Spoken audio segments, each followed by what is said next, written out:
Hello friend, good evening and welcome in my channel Study Point. Today our topic is friend very important menstruation cycle. So what is menstruation cycle we will discuss about in this video. Friend, I have a small request to you. If you are new this channel, so please subscribe and support and press the bell icon for getting more notification for more videos. तो friends स्वागत है मेरे channel study point में।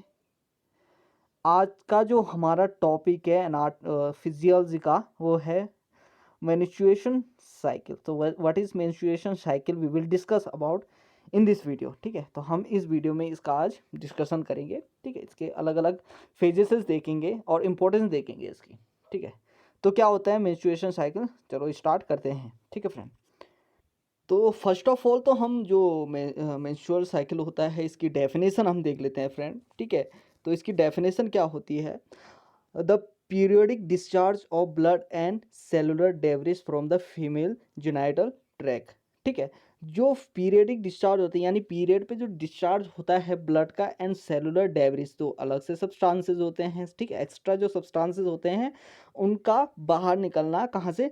From the female genital track. ठीक है, तो from the जब genital track जो फीमेल का होता है वहाँ से ब्लड एक एक पीरियड के हिसाब से पीरियड के रूप में बाहर निकलता है और अदर जो सब्सटेंसेस होते हैं बाहर निकलते हैं, तो उसको जो कहते हैं मेंस्ट्रुएशन कहते हैं। ठीक है, the cycle change occurring from one menstruation to next comprise a menstrual cycle. ठीक है, तो एक बार यानी एक बार पीरियडिक जो ब्लड निकलने के बाद दूसरा जो टाइम आता है यानी एक टाइम के बीच में गैप के बाद जो फिर से दोबारा जो ब्लड का डिस्चार्ज होता है, ऐसा साइकिल इसमें चलता रहता है। तो इस साइकिल को क्या कहते हैं?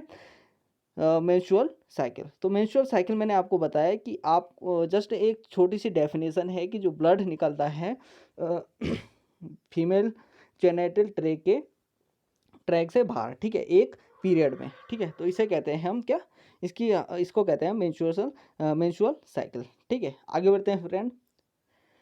तो फर्स्ट ऑफ ऑल तो इसकी हम डेफिनेशन देख लेते हैं।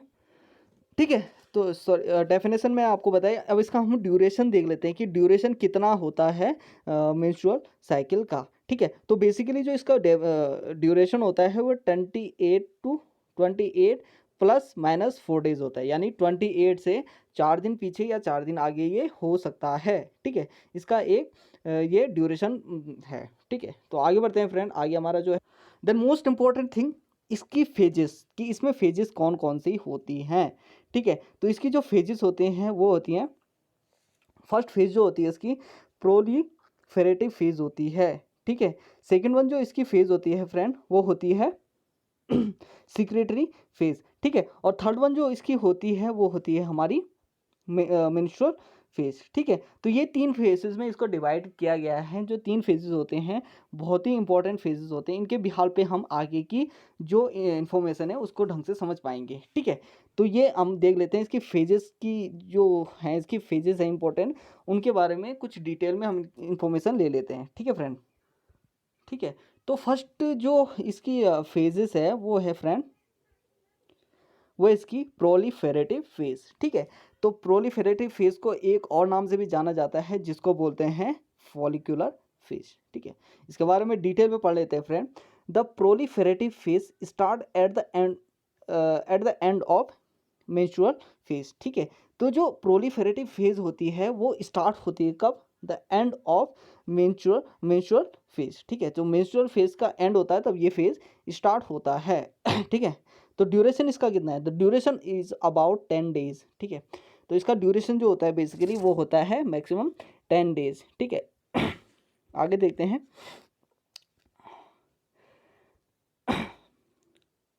The beginning discombobulated, later the endometrium healing and the proliferative rapidly move 5 to 14 days। ठीक है, तो एंडोमेट्रियम हीलिंग एंड जो प्रोलिफेरेटिव जो होता है, जो प्रोलिफेरेटिव फेज होता है वो कहाँ जाता है? सीधा 5 to 14 डेज में चलता है। ठीक है, ऑफ द मेंस्ट्रुअल साइकिल। ठीक है, तो मेंस्ट्रुअल साइकिल का जो होता है इसमें बेसिकली प्रोलिफेरेटिव फेज जो स्टार्ट होता है डायरेक्ट कहाँ जाता है, एंडोमेट्रियम से सीधा जाता है पाँचवें दिन से सीधा 14वें दिन में। ठीक है, तो ये इसकी उसके बाद देख लेते हैं friend, this proliferative occur under the influence of oestrogen. ठीक है, तो एस्ट्रोजन का इन्फ्लुएंस होता है यानी बढ़ोतरी होती है, इसको ये एक तरह से स्टिमुलेशन करता है। ठीक है, तो estrogen and endometrium increase in the thickness. ठीक है, और जो एंडोमेट्रियम होता है वो थिक होता है, थिक हो जाता है कितना,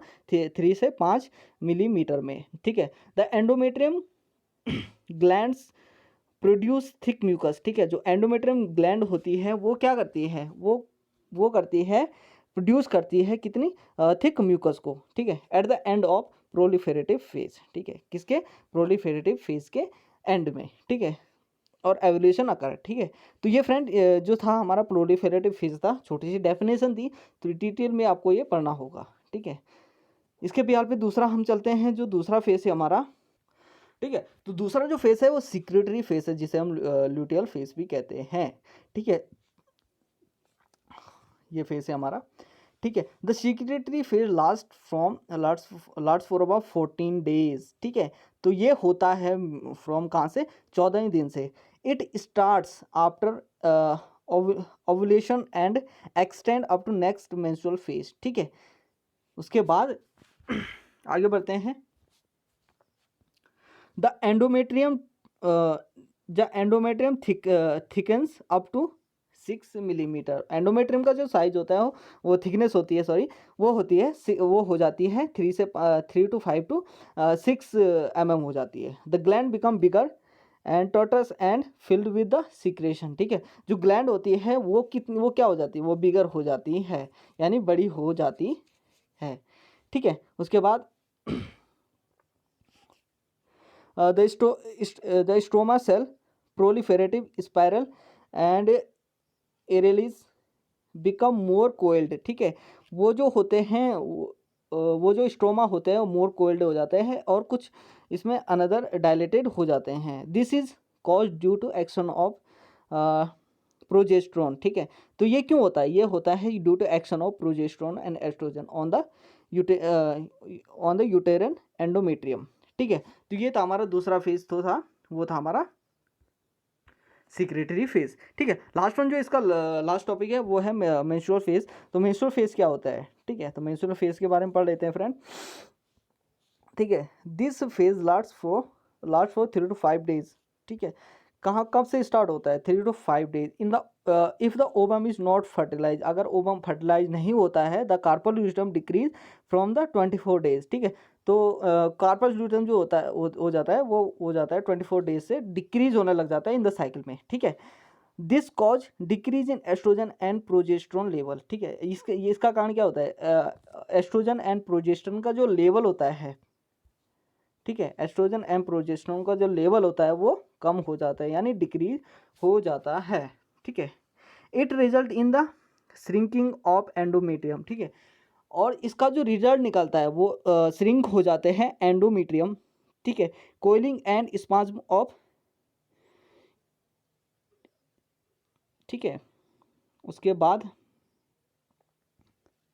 it result in the shrinking of endometrium, coiling and the spasm of arterius leading a focal necrosis of endometrium। ठीक है, आगे the necrosed endometrium is shed along with blood and other secretion। ठीक है, उसके बाद the normal quantity of blood loss during menstruation is about 50 to 60 ml। ठीक है, most important है, ये ज़्यादातर पूछा जाता है फ्रेंड कि जो नॉर्मल क्वांटिटी होती है ब्लड की, ब्लड जब निकलता है मेंस्ट्रुअल साइकिल में वो कितना होता है, तो ये होता है 50 to 60 ml। ठीक है, तो ये हमारा आज का टॉपिक था फ्रेंड, मेंस्ट्रुअल साइकिल। ठीक है, तो फ्रेंड आशा है कि आपको जो मैंने समझाया वो ढंग से समझ में आ गया हो। ठीक है फ्रेंड, आपसे लास्ट में एक बार दोबारा रिक्वेस्ट करना चाहूँगा कि चैनल पर नए हैं तो चैनल को सब्सक्राइब करें और वीडियो को अपने दोस्तों के साथ अपने अनदर ग्रुपों में इसको शेयर करें। ठीक है friend, thank you for watching this videos.